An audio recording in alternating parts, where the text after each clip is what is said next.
You ever look up at a plane slicing through the clouds and just wonder, how does that even work? I mean, how can it fly from one side of the planet to the other, crossing dozens of countries without a single problem? Well, it's all thanks to this invisible web of rules, a single global agreement that makes our sky one of the most cooperative places on Earth. It's an incredible story, and we're going to break down exactly how it works. I mean, it sounds almost impossible, doesn't it? Just think about it for a second. You've got nearly 200 countries, all with their own laws, their own politics, their own interests. And yet somehow they all agree on how to run this one massive interconnected airline system. And it works with unbelievable safety and efficiency. So how on earth did we pull that off? Well, that's the puzzle we're going to solve right now. To really get how the solution works, we first have to go back to a time before there was one, a time when aviation was exploding, but the sky was a mess of legal and economic chaos. And boy, did things develop fast. The first international flight was way back in 1919, and by the end of World War II, aviation tech had just leaped forward. We had these incredible new planes that could go further and faster than ever before. The problem was, the rules for flying them between countries were a complete and utter patchwork, which made the whole business of air travel unpredictable and, frankly, pretty dangerous.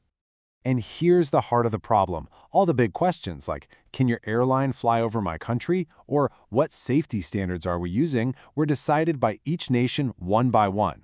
It was literally every country for itself. This created so much friction and uncertainty. Just imagine trying to run a global business where the rulebook completely changes every single time you cross a border. It was a nightmare. And this all boils down to one huge legal principle: sovereignty. Basically, it means every country is the absolute king of the sky above its own land. So an airline from France can't just decide to fly into American airspace without permission. That means we needed a system, not just of rules, but of permissions. But how do you create a system of permissions that every single country on the planet can agree to? And that brings us to the big solution. Incredibly, right in the middle of World War II, nations actually came together to build that system. This historic meeting was called the Chicago Convention. Now get this, it's November 1944. The war is still raging across Europe and the Pacific, but delegates from 54 allied and neutral countries meet up in Chicago. They spend 5 weeks hammering out the future of international air travel, and at the end of it all, 52 of them sign a single revolutionary agreement. It's just an amazing moment of foresight. And their goal wasn't just about the technical stuff.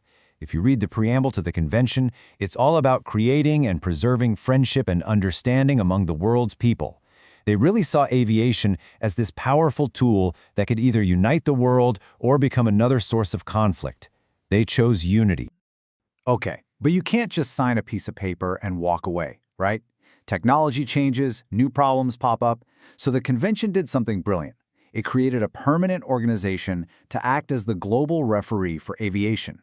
That organization is called ICAO, the International Civil Aviation Organization. The absolute best way to think about ICAO is that it creates the rules of the road for the entire planet's airspace. It's just like traffic laws that make driving predictable and safe. ICAO's rules do the exact same thing for flying, making sure that a pilot from Japan and a pilot from Brazil are both playing by the exact same rulebook. And the official name for this global rulebook is SARPS. It stands for Standards and Recommended Practices. This is the technical heart of the whole system. All the detailed, nitty-gritty instructions that make global aviation actually work day in and day out. And this is where the system gets really clever. The rules come in 2 flavors. A standard is mandatory. It's a must-do. It's something all countries will conform to because it's essential for safety. But a recommended practice is more like a should-do. It's something desirable that states will try to conform to. This gives the system this perfect blend of being firm where it needs to be, but also flexible enough to change over time. And when I say this rulebook is comprehensive, I mean it covers everything. The SARPs are organized into 18 annexes.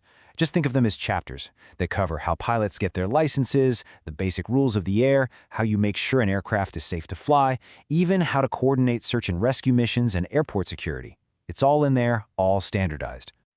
Okay, so we've got the technical rulebook, but how does that actually let an airline fly a plane from, say, Paris to Tokyo? Well, that is where the freedoms of the air come in. Now, this is a super important point. These freedoms aren't automatic rights that airlines just have. They're privileges. They're the result of thousands of individual deals between countries where they agree to grant each other specific commercial rights. It's this incredibly complex web of deals that creates the global flight network that we all use. It all starts with the basics. The first freedom is just the right to fly over another country's territory without landing. Simple enough.